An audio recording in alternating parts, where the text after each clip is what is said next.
అందరికీ నమస్కారం. Welcome to our channel. First ఈ వీడియో చూసే ముందైతే సంక్రాంతి సెలబ్రేషన్స్ వీడియో అయితే కంపల్సరీ మీరు చూడండి. సంక్రాంతి అయిపోయాక నెక్స్ట్ డే పసుబొట్లు అనేది ఇచ్చుకోవడం జరుగుతుంది మా ఇంట్లో, మా ఊర్లో అయితే.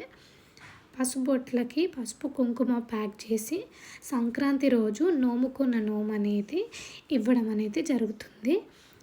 చుట్టుపక్కన వాళ్ళు వస్తారు ఆర్ మనము వాళ్ళ ఇంటికైనా కంపల్సరీ వెళ్తాము.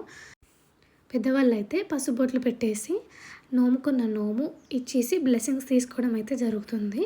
అండ్ ఆల్సో ఊర్లో కొందరు అనుకొని కలిసి రావడం కూడా జరుగుతుంది.